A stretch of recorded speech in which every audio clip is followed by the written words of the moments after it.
what you're eating for dinner tonight? Think about your typical meals. What kind of food you like, how many ingredients you usually use. Now think about this. Each ingredient in a typical American meal travels an average of 1,500 miles on its way to your plate. 1,500 miles for each ingredient. Put another way, if every U.S. family committed to eating locally for just one meal a week, we would save 1.1 million barrels of oil per week. That's over 57 million barrels of oil every year. It's astounding what a small personal commitment can do for the environment and the economy, not to mention what it can do for your health. Today I'm going to talk about some of the benefits of eating locally and what small steps you can take to make a difference. When I talk about eating locally, I mean eating food that was raised or grown within 150 miles of where you live. Environmentally and economically, eating locally is a much more responsible way to live. As I mentioned earlier, large corporate farms use a ridiculous amount of fuel to transport their food to our local grocery stores. They also use more energy and create additional waste, making all the packaging required to keep the food fresh for longer. Small local farms don't have these issues. Also, smaller farms are actually economically more profitable per acre than their corporate counterparts. Local farms do a better job of maximizing space and productivity. On an average, a small farm earns $1,400 per acre versus the large farm average of $40 per acre. So how do the large farms stay afloat? Think of them as the Walmarts of the farming world. They survive through sheer size and volume. They use their vast purchasing power and corporate backing to get lower prices on machinery, equipment, and labor. Large farms also tend to use a lot of pesticides, chemicals, growth hormones, and antibiotics that smaller farms usually stay away from. The chemicals and pesticides cost a lot of money, are harmful to the environment, and can also be harmful to your health.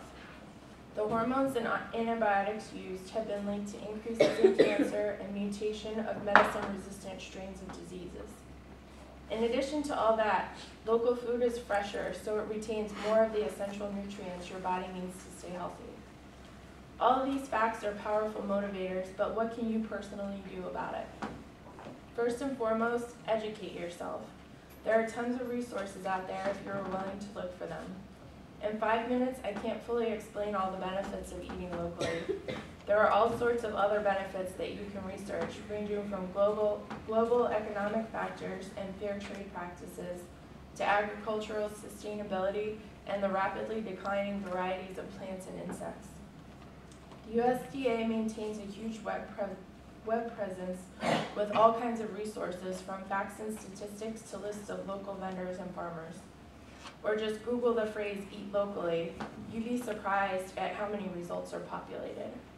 There are also many books on the subject. My personal favorite is Animal Vegetable Miracle, A Year of Food Life by Barbara Kingsolver.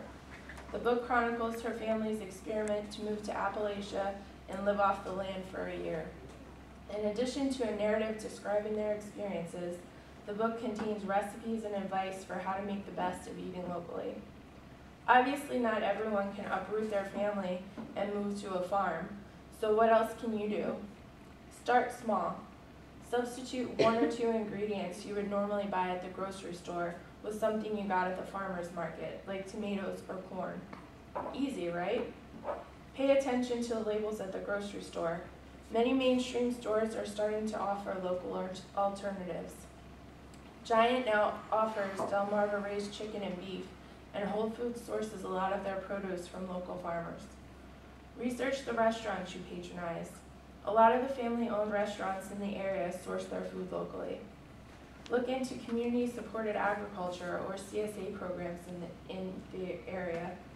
In these programs, you'll usually pay a subscription fee in late winter, and you'll get a share of the farm's harvest every week in the summer. The USDA webpage has a listing of CSA programs organized by state. You could even start your own garden and grow some vegetables at home. I hope that I've given you a lot to think about today. I hope I've influenced you to at least be more aware of the food you're eating, where it comes from, and what the true cost of it is in our environment, economy, and health. Thank you. Nice work. All